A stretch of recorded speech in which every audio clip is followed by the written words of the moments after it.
तर राष्ट्रमाता जिजाऊंच्या भगिनींचा आहे, रमाईचा आहे, भीमाईचा आहे, सावित्रीबाई फुलांचा आहे. मात्र आपली ऐक्य संघटना सांगते की या देशामध्ये जो जो काम करतो, ती महिला असेल किंवा पुरुष असेल, समान कामाला समान वेतन मिळालं पाहिजे, ही ऐक्यची भूमिका आहे भगिनी. परंतु या देशामध्ये चित्र काय, सर्व योजना कर्मचाऱ्यांमध्ये बहुसंख्य भगिनी आमच्या महिला आहेत.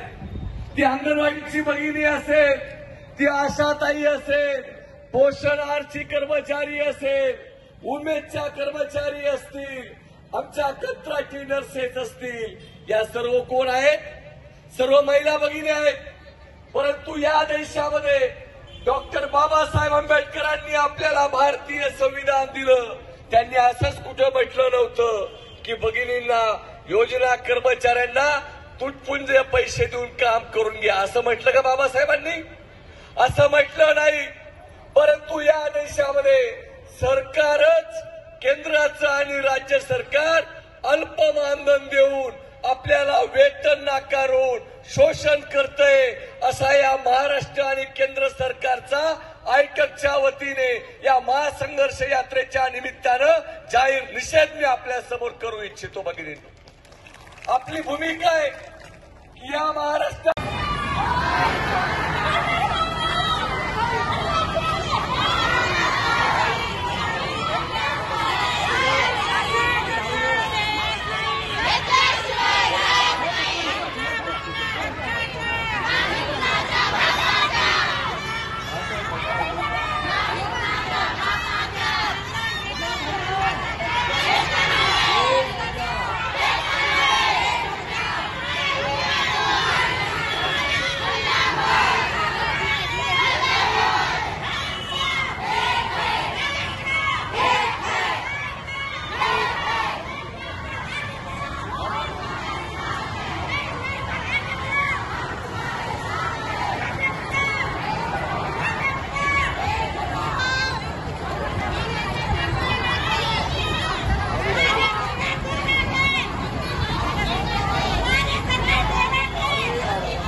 मला माहिती आहे पोलिसांनी तुम्हाला तिकडे अटकवलेलं आहे, पण तिथून हटायचं नाहीये.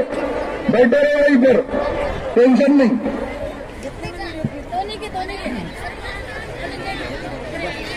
अरे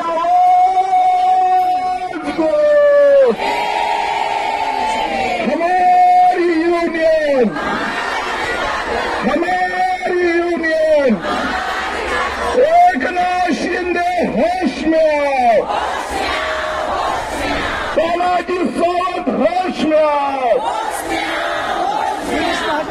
आदित्य तटकरे होश में, दीपक केसरकर होश में, गिरीश महाजन होश में. अरे आवाज दो. होश में लाने के लिए हम लोग आए इधर, ठीक है? नामदेव चौर आए, ग्राम पंचायत श्री परिचय, और थोड़े से नामदेव राव, थोड़े से या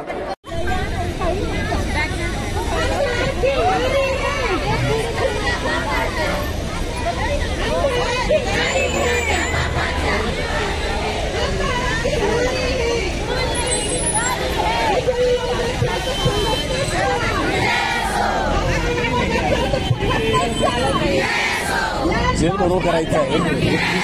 12:30 12:30 जेल भरो करायची, काही करू नको. नाही नाही नाही असं नाही, हे आमच्या करता घेतो. 20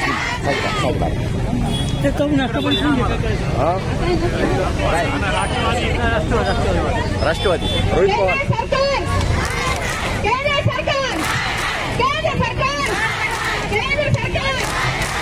अरे बजेटमध्ये काही दिलं का? अशा पाय बरं, केंद्र सरकार बजेट चालू आहे. राज्य सरकार, केंद्र सरकार, राज्य सरकार, राज्य सरकार, फक्त बदल. अरे कोण म्हणतात देत नाही?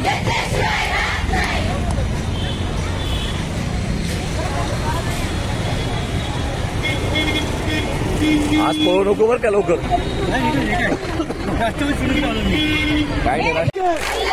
अरे चप्पल लेके, अरे इस शासन पे, अरे दुशासन पे, अरे मोदी शासन पे, अरे शिंदे शासन पे, अरे जोर से बोल, अरे बोल मेरी बहना, अरे जोर से बोल, अरे झूठे शासन पे, अरे लबर शासन पे, अरे जोर से बोल, अरे जोर से बोल, ताकत से बोल. या ठिकाणी बंधन आली पाहिजे. मला माहिती आहे माझे पण विरोधक आहेत. मी त्याला कधी मिळते लढतोय, पुढे लढत राहणार. जोपर्यंत माझ्याबरोबर कामदार आहेत तोपर्यंत मला या आपल्या देशाचा आणि शासनाचा मला निगडीत घातलं नाही. इथून पुढे सुद्धा घालणार नाही. याची नोंद घ्यावी. त्यावेळेला हा प्रश्न सांगून निघणार पण वैयक्तिक मुद्द्यावर हा प्रश्न आणला जातोय. या बाबतीमध्ये दोन वेळा नेते तक्रार केलेली त्यावेळेला याच्या निर्बंध आला पाहिजे. इथून पुढे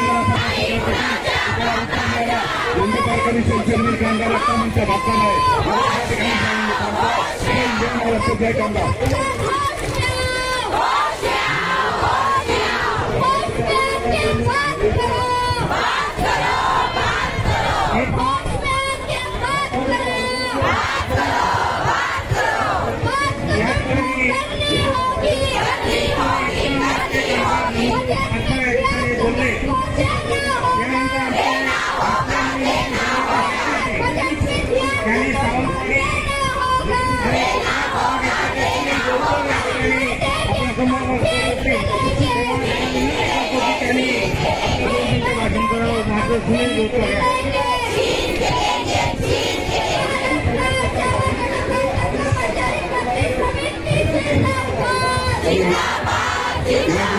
समितीच्या वतीने आज जे आपण आक्रोशाचं आयोजन केलेलं आहे या निमित्ताने या स्टेजवर हजर असलेल्या संपादिका आणि या बुद्धी समितीच्या उपप्रमुख राष्ट्रीय लिंगमधून संघाचे जनरल सेक्रेटरी गोविंदराव मोहिते साहेब, महाराष्ट्र राज्य राष्ट्रीय कामगार मान्यवर आणि स्टेजवर बसलेले सगळे मान्यवर आणि इथे जमलेले सगळे जुने कामगार मंडळी बघितले. आज या ठिकाणी आपण ज्या पद्धतीने जमलेलं आहे मला वाटतं ती सुद्धा संख्या फार कमी प्रमाणात आहे. या प्रमाणात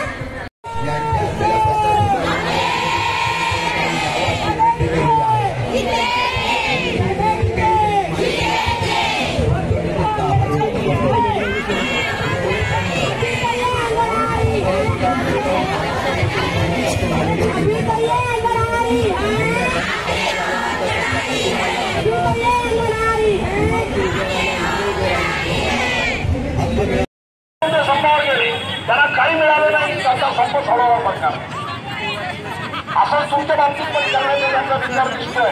आणि मला हा धोका स्पष्टपणे सांगतोय. मी खरं बोलणारा मनुष्य आणि कामगारांचा कार्यकर्ता, कामगारांच्या अनेक संपत्ती लढवलेल्या आहे.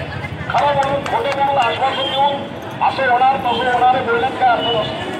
तुम्हाला लंबे लढाईची तयारी करावी लागेल. कारण तुमचा खरा मुद्दा आम्ही सरकारी काम करतो म्हणून सरकारी नोकर हाच आहे. बाकी सगळे मुद्दे जे आहेत टप्प्याटप्प्याने पुढे जाईल.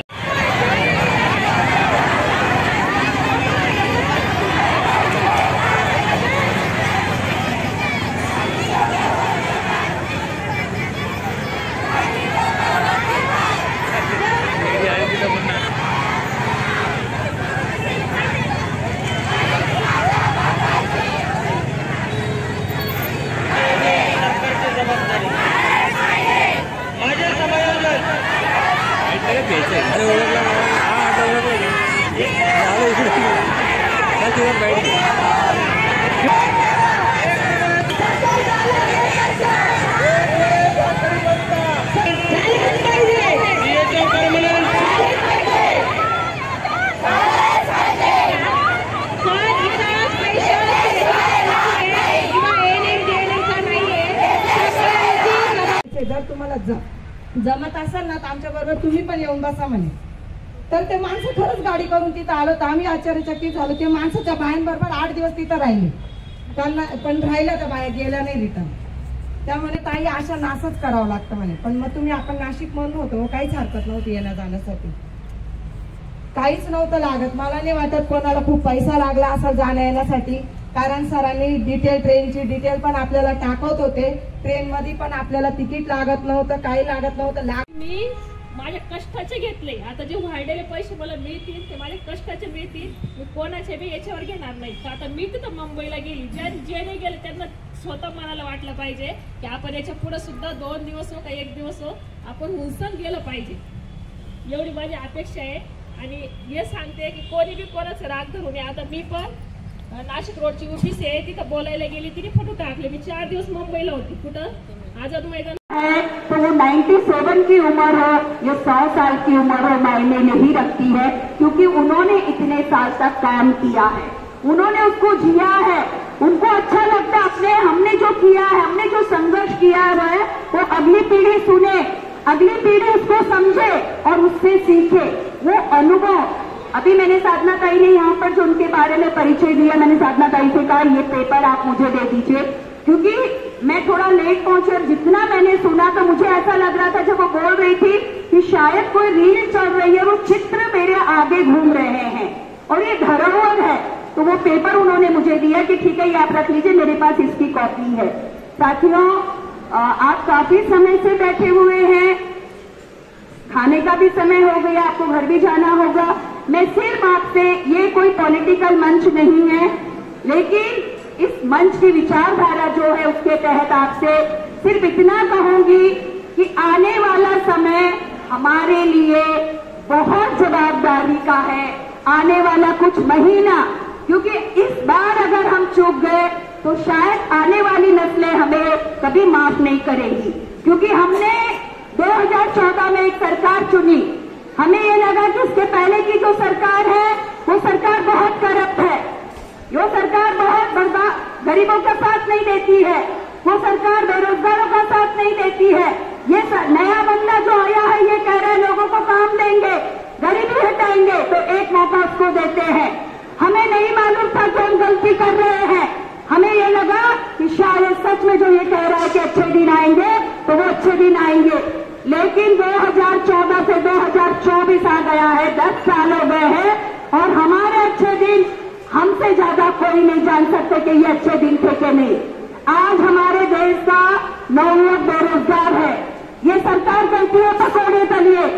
अगर पकौड़े तलना है तो मुझे लगता है यहाँ जो मामा बैठे हुए हैं उनको अपने बच्चों को स्कूल भेजने की जरूरत नहीं है. हम माए, हमसे अच्छी गृहिणी और कौन हो सकता है, हमसे अच्छा अपने बच्चों को पकौड़ा तलना कौन सिखा सकता है. तो क्या जरूरत पड़ी उनको अपने बच्चों को स्कूल भेजने की. इस सरकार ने कहा था रोजगार देंगे, रोजगार नहीं मिला.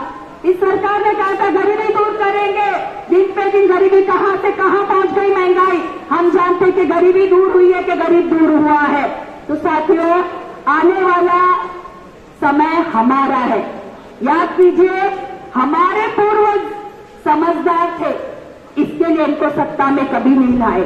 हम मूर्ख लालची लोग थे, इन पे विश्वास कर बैठे और इनके हाथ में सत्ता दे दी, और आज ये हमें हमारे देश में गुलामों के जैसे जीने के लिए मजबूर कर रहे हैं. अगर ये चुन करके आते हैं तो शायद इसके बाद कभी हिंदुस्तान में चुनाव भी नहीं होगा, ये एकमात्र सरकार होगी. ये सबसे पहले संविधान को ही खारिज कर देंगे. आज भी ये संविधान की धज्जियां उड़ाते हैं, आज भी ये हमको जात पात के नाम पे लड़ाते हैं. आज हमें बोलने की आजादी नहीं, खाने की आजादी नहीं, पहनने की आजादी नहीं, लिखने की आजादी नहीं. ये क्या लोकतंत्र है? कौन से लोकतंत्र की बात करती है ये सरकार? आप सभी से इतना ही अनुरोध